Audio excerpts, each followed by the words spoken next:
फरमाते हैं कि मैं ना मजदूर लेने गया, बगदाद के चौक में मजदूर बैठे हो, तो मेरी उन मजदूरों में से ना एक नौजवान बच्चे पे नजर पड़ी।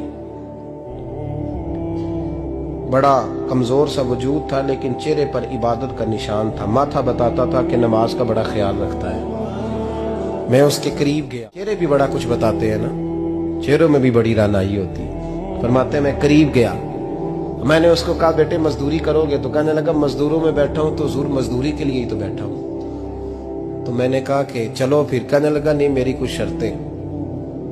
मैंने कहा बताओ। कहने लगा पहली शर्त यह है कि लोग 4 दिनार दिहाड़ी लेते हैं, मैं 3 दिनार लूंगा। मैंने कहा यार बेटे तो बड़ी बेहतरीन है, बाकी भी इस तरह की रख ले। उसने कहा हुजूर दूसरी शर्त यह है कि मैं आपकी मुकम्मल बात मानूंगा, लेकिन जब अजान हो जाएगी फिर आपकी नहीं सुनूंगा। तीसरी बात उसने ये की कि हुजूर मैं आपके घर में काम करूंगा पर आपके किसी सवाल का जवाब नहीं दूंगा। कहते मैंने कहा यार तू बड़ा अजीब है, शर्तें तो मालिकों की होती हैं। कहने लगा जी बहरहाल मैं शर्तें लगा के जाता हूं। फरमाते मैं उसे घर ले आया,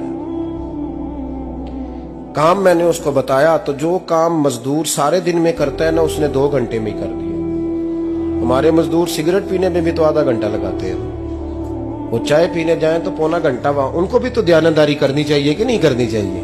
ने मुआहदा किया है ना जी, तो पूरा उतरना चाहिए ना।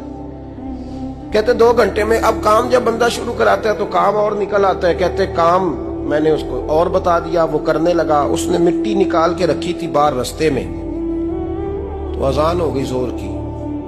उसने वहीं खुदालने लगा, तो मेरा बेटा कहने लगा इसको जरा बराबर कर दो। कहने लगे चुप कर जा, तेरे बाप से बात हुई थी, जब अजान होती है तो मैं किसी और की नहीं सुनता, सिर्फ अल्लाह रसूल की सुनता हूँ। कहते मस्जिद चला गया, नमाज पढ़ के आया तो दोपहर का वक्त था। मेरी बीबी कहने लगी इसको को खाना खा ले। कहते हमने कहा खाना खा लो, तो कहने लगा मैंने रोजा रखा, रमजान भी नहीं था, नफली रोजा रखा हुआ।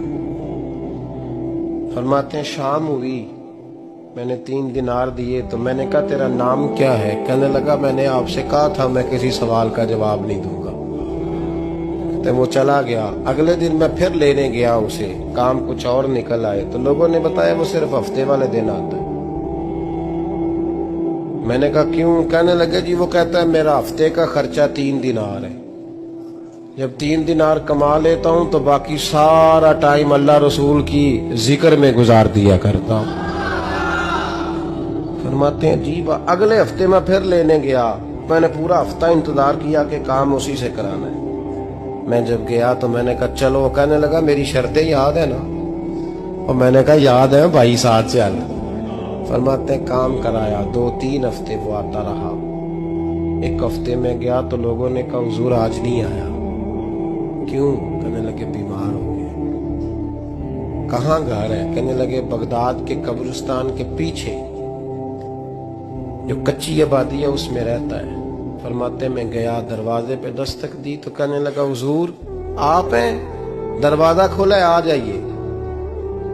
फरमाते मैं अंदर गया तो मैंने कहा तुम्हें कैसे पता चला मैं आया हूँ? कहने लगा हुजूर अल्लाह वाले हो, आप नहीं आना था, वरना अमीर तो गरीबों का पता लेने कोई नहीं आते। कहते मैं करीब गया तो कहने लगा मैं आपका इंतजार कर रहा था, तेज बुखार है, तप रहा। जेब से कुछ पैसे निकाले, कहने लगा ये पैसे रखने। एक अंगूठी निकाली, कहने लगा हुजूर आज रात को मेरा इंतकाल हो जाएगा, इन पैसों का कफन खरीद के सुबह जनाजा पढ़ के मुझे दफन कर देना, और जब दफन करो तो ये अंगूठी लेके असर के बाद हारून रशीद के पास जाना। आप उसे कहना मैंने मिलना है, पर वो आपको टाइम नहीं देगा। आप उसको आवाज दीजिएगा कि तेरी एक अमानत है मेरे पास। फिर वो आपसे मिलेगा तो अंगूठी दे दे, फिर आप मेरी तरफ से फारिग हैं। हजरत फरमाने लगे तेरा नाम? और कहने लगा हुजूर वक्त थोड़ा है, आज रात मैंने जाना है, बड़ी लंबी माफी मांगनी है रब करीम से, अगर मुनासिब समझे तो मुझे अपने रब से तन्हाई कर दे। फरमाते हैं मैं आ गया, पर उसकी बातों ने मुझे सारी रात सोने नहीं दिया। फरमाते सुबह बड़ी मुश्किल से सूरज निकला, मैं गया दरवाजे पे हाथ रखा तो दरवाजा खुला हुआ था। अंदर दाखिल हुआ तो खुशबुएं मेरा इस्तकबाल कर रही थी। जब चेहरे से कपड़ा हटाया तो उसका तो इंतकाल हो चुका, ऐसे जैसे किसी का दीदार करके सोया। कहते मैं तो 2 आदमी ले गया था जनाजे पे, पर पता नहीं दुनिया किधर किधर से आई, कहां से। अखा जदों मीटियां जमाना मैनू रोवेगा, अपना ते अपना बेगाना मैनू रोवेगा। फरमाते हैं मैं तो 2 बंदे ले गया था, पर पता नहीं मखलूक कहां से आई। जनाजा पड़ा, दफन किया। हारून रशीद के पास में असर के बाद गया। मैंने बुलाना चाहा पर बादशाह था, मेरी तरफ देखा ही नहीं। मैंने उसको कहा तेरी ये अमानत मेरे पास है। फरमाते हैं मुझे कोने पे ले गया, क्या बात है, कमरे में बुलाया, मैंने अंगूठी दी। हारून रशीद तो चीखे मारने लगा, कहने लगा अंगूठी वाला कहाँ है? मैंने कहा वो तो इंतकाल कर गया। कहने लगा मुझे कब्र पे ले चल। कहते मैं कब्र पे लाया तो वो लेट गया, तड़प के रोने लगा। मैंने कहा मेरा कलेजा फट जाएगा, ना उसने कुछ बताया ना तूने बताया, ये कौन था? तो हारून रशीद कहने लगा ये मेरा बेटा था। मैंने कहा तेरा बेटा और मजदूर? कहने लगा हुजूर ये हजरत दाऊद ताई के पास बैठा करता था, उनका मुरीद था। मुझे रोज कहता था अब्बा तूने बड़ी दुनिया इकट्ठी कर ली है, मरते वक्त तुझसे टांगे समेटी नहीं जाएंगी, इतना हिसाब नहीं तू दे सकेगा। मैं इसको समझा देता, इसकी अम्मा समझा देती। ये रोज हमें कहता छोड़ दो, आ जाओ अल्लाह रसूल की बारगाह में झुक जाएं।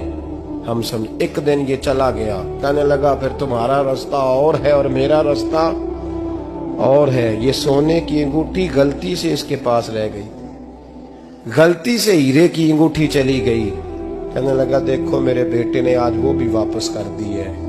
फिर तड़प के कहने लगा हारून रशीद था तो ये मेरा बेटा, पर मेरा मुर्शद निकला, मेरा पीर निकला। भाई जिंदगी तो बड़ी थोड़ी है ना।